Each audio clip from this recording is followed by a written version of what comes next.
Hi everybody. It has been a long time since I have made a video. So I'm lighting some sage to help get myself and the space center. I figured I would just include you in this little process. So sometime before I had stopped making videos regularly, people had started asking me about personal experiences, traumatic experiences, things that helped change me or helped me grow, things that, were gateways or openings to my abilities or the medium work or what has led me to help people in the way that I do. And I started really feeling that pull from everyone, that need to know me on a deeper personal level in some aspects. And it's something that when I'm sitting with clients or friends or family in person and it comes to storytelling, it's not ever really been an issue for me to share per se, kind of like an open book in a lot of ways. But for some reason, there was this like intimidation factor of making a video about it and putting it on social media. And because there's a lot of personal experiences and a lot of stories and things that I don't feel are appropriate to share because it raises questions, and then, there are people and names and specific things that are not appropriate to put out there for public knowledge. And it's out of respect for those people that I will not share those types of stories. This particular story that I do want to share, that I'm feeling led to open up about, is in regards to people who I don't remember their name. I don't know their name. And interestingly enough, neither does my mother. I think it was last year, I had finally had a conversation with her where I sat down and we discussed a little bit of this traumatic experience, and having her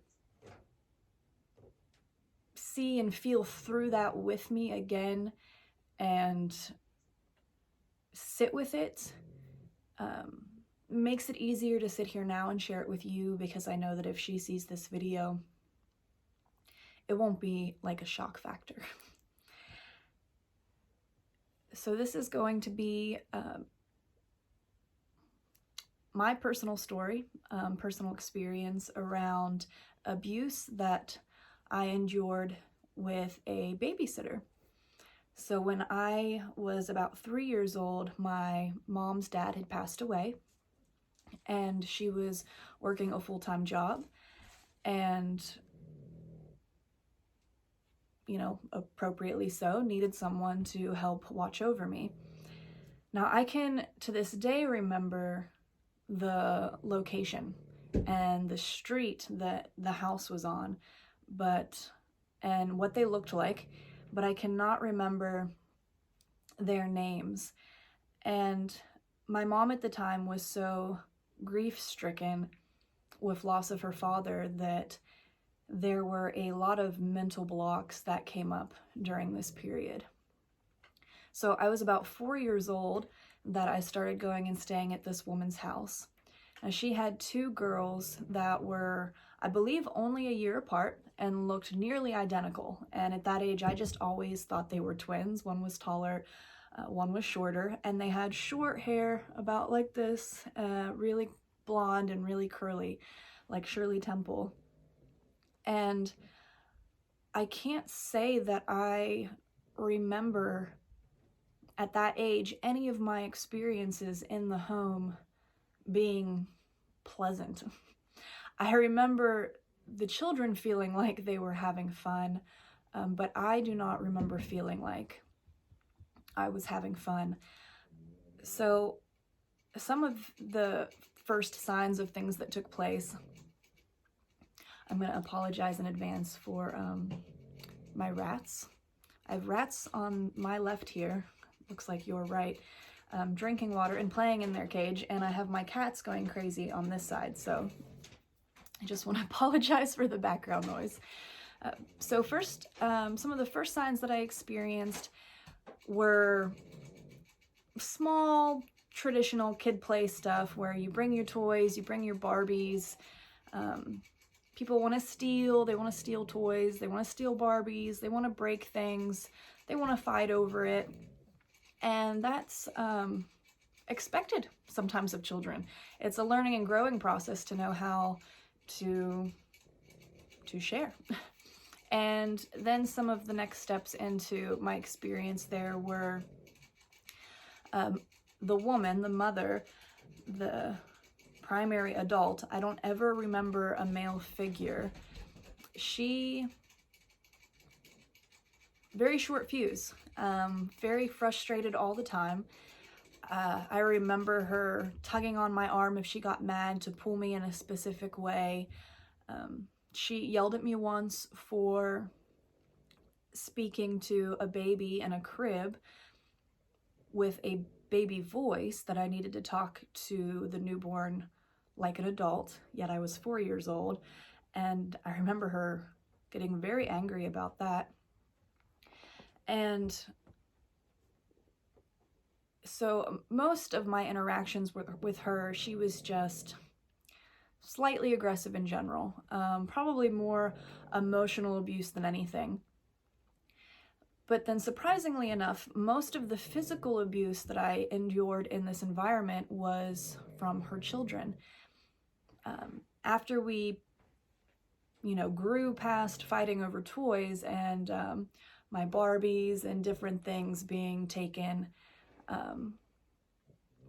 it led into me being locked in their closet. And I remember how small the closet was. I remember things being on the ground below me, like jewelry and sewing stuff, and I just remember the feeling of like metal and sharpness, and it was not a very clean closet. And I don't even remember them teasing like, oh, we're playing hide and seek. They're just like, oh, you have to be in there for now. And that was normal for them. And I remember like my memory picking up at this time and it becoming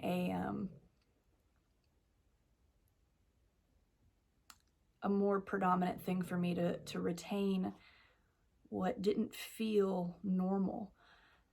And I remember the darkness, of being in the closet and seeing the light at the bottom of the door, and them playing and the shadows moving and listening to them goof off outside. And then I specifically one day remember them asking for me to come out of the closet, and that I was to let them cover me with blankets and not fight. And they let me out of the closet and they threw blankets over top of me, and like little gremlins, laughed and giggled mischievously and held me down and beat me through the blankets. To this day, I have not been able to like wrestle or goof off or play around with any other kids or family where, they pretend to like put a blanket over your head or you're hiding under the covers. I actually have issues with being claustrophobic, which is disappointing because I love exploring. I love going into caves and doing all kinds of things where I have limitations, that I still just have that natural like PTSD. I go into like a panic mode from, being locked up in small places during that time and being held down. One day they had even wrapped me up in I don't know if you guys remember those fold-out couches that were like foam and they turned into a couch, and then you'd fold it out and it turned into a bed. They had rolled me up in one of those and proceeded to sit on top of me for an entire movie. And I think a part of me, like, retaining this information, knew that this was not okay. There were like small sensations of fear, confusion mainly, and I started to get more and more upset about how I was being treated by them, specifically about how the mom didn't react or care.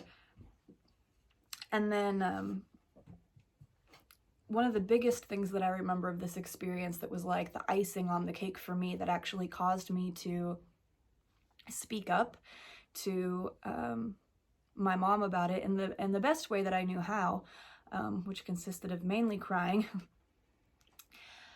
I sat in the living room one day and I had a snuggle bear. My snuggle bear was the first gift that I got when I was born. It was from my grandmother, and it's literally the snuggle bear from like the Snuggle commercials. And I was obsessed with this bear. Like, my brother even used to try to take it from me and hide it, like freak out mode, obsessed with this bear. And so I'm upset. I can't find my bear. I'm looking in the girls' room, I'm looking in the living room, and so I start getting worked up, I start crying, and the woman proceeds to sit on the couch yelling at me to stop crying, stop being belligerent. Just a full spectrum of like, I remember like if her face was twisted, and like that, like for me, the over-exaggeration of like evil witch, like if her face had been contorted and twisted in her fits of rage. And she made up this story and told me that they had put it in the trash. They were over it, and I was an annoying little brat, and so they threw my bear away. And I remember exactly what her storm door looked like, and holding onto the glass and staring out the door, looking at the trash across the road where it was actually posted up, and bawling my eyes out. And I remember consciously thinking at that time that I knew the exact direction my mom drove to leave to go to work after she dropped me off, and had a full-on escape plan going at this point in my mind to exit the house, dig through the trash, find my bear, and flee the scene.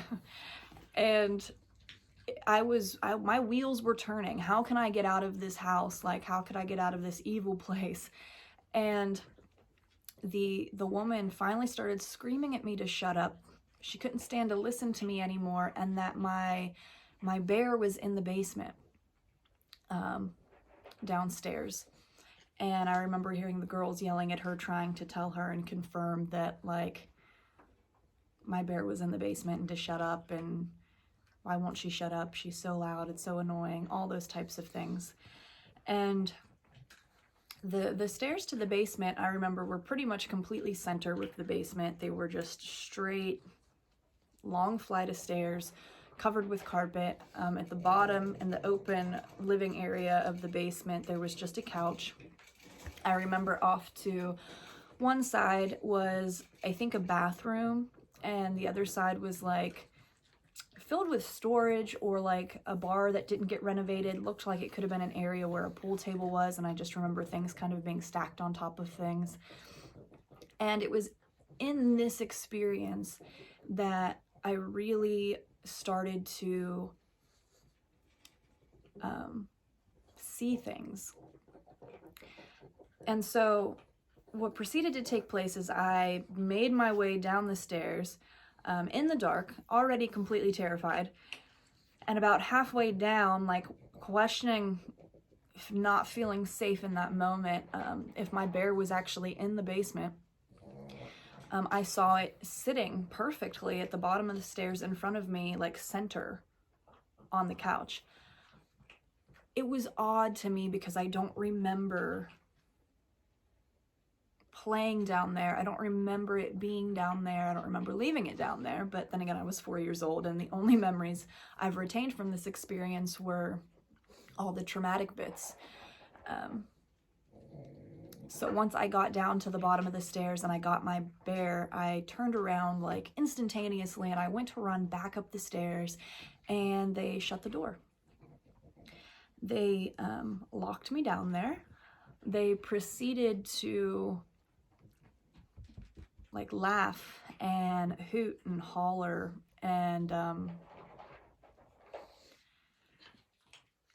I remember sitting on the stairs, kind of laying there with the bear, scared to look back down the stairs into the basement, but also, you know, I could see their like little hands and their faces, all three of them, the woman and the two daughters, just the most exaggerated form of like evil laughing gremlins at the top of the stairs on the other side of the door. It was in this experience in this house that I really started to learn about the vibrational resonance of this type of negativity, this type of hatred and anger and evilness that lived in people, the type of hatred that tortured innocence for some sick satisfaction. I, at one point, had eventually convinced myself to just go back down and sit at this, on this old couch, down there up against the wall. And I remember seeing the shadows move in the corners. I remember really feeling fear for the first time being locked up down there. And it's funny because I know a lot of people, like when kids share things at a certain age, they try to chalk it up to an over imagination. And for years now, with people I've worked for or worked with, I have constantly talked about imagination being one of the greatest tools, because things that got chalked up to an over imagination for me when I was young ended up actually being very validated and very real, and is a huge part of why it is that I do channeling and the work that I do with others today, and try to help bring some understanding to things that are very easily misunderstood. And I don't specifically remember how long she left me down there, but I knew that the only reason I was let out is because it was close to time to my mom bringing me out. And I remember hearing her getting, or my mom picking me up, and so they were letting me out. And I remember her specifically getting ready to, like, the basement door was through the kitchen, and I remember her being in the kitchen making things and, you know, working up there, probably getting dinner ready, and yelling at the girls because she was sick of hearing me cry, and I had to be presentable before getting picked up. And I left there pretty traumatized by the whole experience, to the point that in my soul, I knew that if it could go that far, like, how much more could it escalate? And it was around the same time that the Ramsey girl, like, had been locked up and murdered in a basement, and a lot of kids were being abducted. And I constantly remember my granny telling me, like, as I was getting older, that I wasn't allowed to, like, walk down the street by myself at a certain time, and different things like that. And so the only person at the time that knew about the experience was my mom. And like I said earlier, to the best of my ability, I tried to share with her what had been happening. And I remember being in the car, specifically bawling my eyes out and crying and begging her, like, pleading for my life to not take me back there the next day.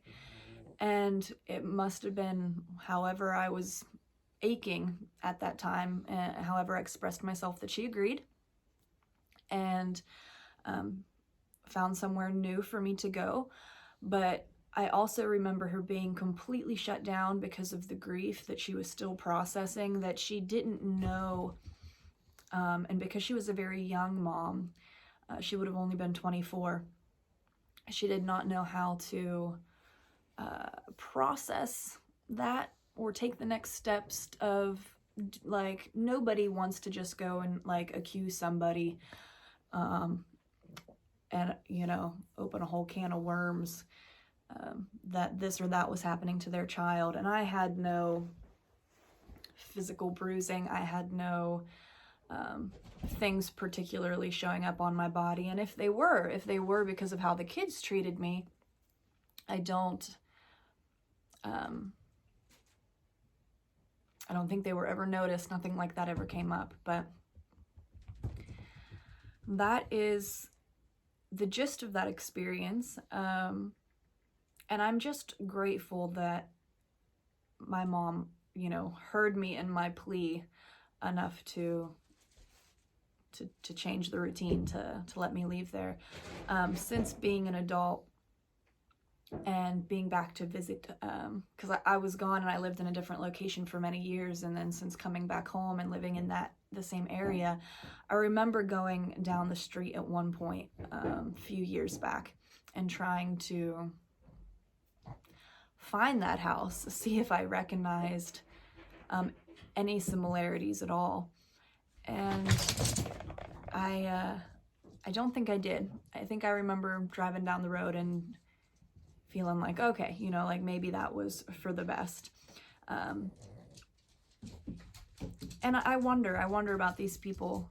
Sometimes I wonder about the things that people do, if they ever really feel a sense of guilt at all, if the same way that we as people learn and grow, the ones that have been traumatized by something, the way that we learn and grow from those experiences and we talk about them making us stronger, I wonder sometimes if people on the other side of the spectrum go through the same thing. And I know that they do to an extent, because, you know, people experience both sides of being the user or the used, the abused or the abuser. We all have made certain mistakes in our life that we grapple with guilt, and we have to learn and grow from that.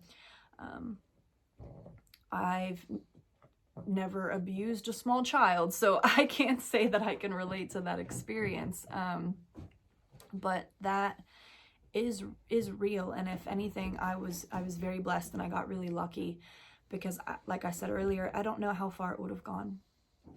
So for those of you out there that have people watching your children, while they're in home or not in home, trust your intuition. Look for the signs. One of the reasons I was inspired to make this video now after putting it off for a long time was not just because of my own like personal work and reflection, but there were a lot of synchronicities coming up about it. Stories that I was coming across online of other people who, you know, got the nanny cams and the things that were revealed from those situations, and felt like it was, you know, Spirit's way of telling me that it was okay and important to share this story. You know, listen to your kids. I'm grateful that my mom listened to me. So thank you for hearing this, and the next video I make will get back to the other stuff, not something so depressing. Thanks, guys.